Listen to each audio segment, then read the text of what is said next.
Hello everyone. Day 8। Satyavati की कहानी। एक मछुआरे की बेटी कैसे बनी हस्तिनापुर की महारानी।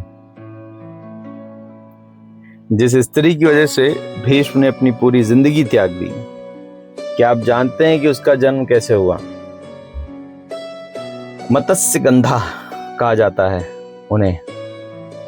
और कैसे एक साधारण नाव चलाने वाले युवती हस्तिनापुर की महारानी बन गई। सत्यवती की कहानी सुनिए। महाभारत की सबसे प्रभावशाली महिलाओं में से एक थी सत्यवती, लेकिन उनका जन्म किसी राजमहल में नहीं हुआ था। कथा के अनुसार एक समय राजा उपरीचर, जिन्हें चेरी का राजा कहा जाता था, एक बहुत ही असाधारण परिस्थिति के कारण एक कन्या का जन्म हुआ। वो कन्या एक मछली के पेट से मिली थी, इसलिए उसका पालन पोषण भी एक मछुआरे ने किया, जिसका नाम था धीवर। इसी कारण लोग उसे मत्स्यगंधा कहने लगे, क्योंकि उसका शरीर मछली जैसा गंध करता था। मत्स्यगंधा। सत्यवती बड़ी होकर अपने पिता की सहायता करती थी और वो नाव चलाती थी। नदी पर नाव चलाकर यात्रियों और ऋषियों को एक किनारे से दूसरे किनारे पहुंचाती थी। बहुत ही कर्तव्यनिष्ठ थी, विनम्र थी और मेहनती थी जीवन भर। उन्हें नहीं पता था कि एक जीवन में एक दिन पूरे कुरुवंश का भविष्य उनकी वजह से बदल जाएगा।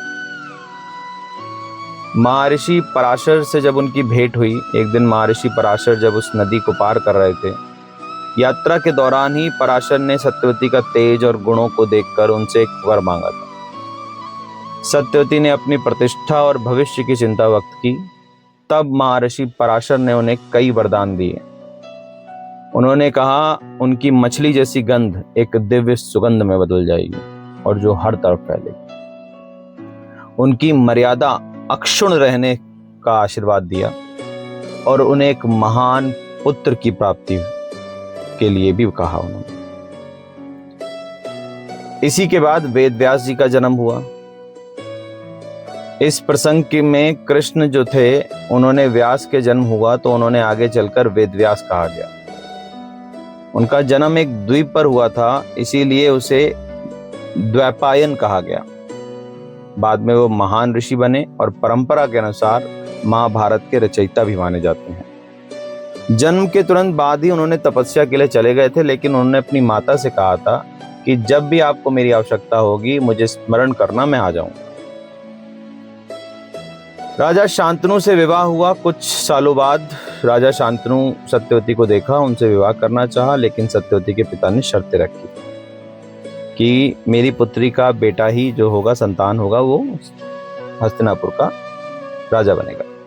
इस शर्त पर देवव्रत ने अपना पूरा सिंहासन, आजीवन विवाह न करने का सब कुछ त्याग दिया। यहीं से वो भीष्म कहलाए थे और इसके बाद सत्यवती बन गई हस्तिनापुर की महारानी।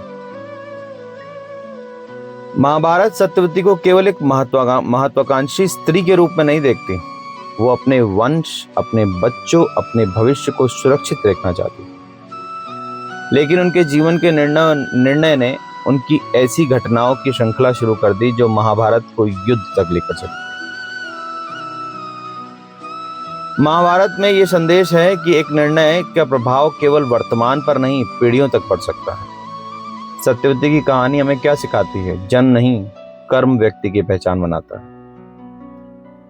कितनी भी साधारण परिस्थिति क्यों ना हो, महान स्थान प्राप्त किया जा सकता है।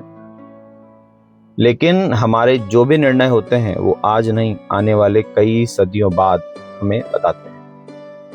एक मछुआरे की बेटी जो हस्तिनापुर की महारानी बनी, एक सत्यवती जिसकी असाधारण यात्रा।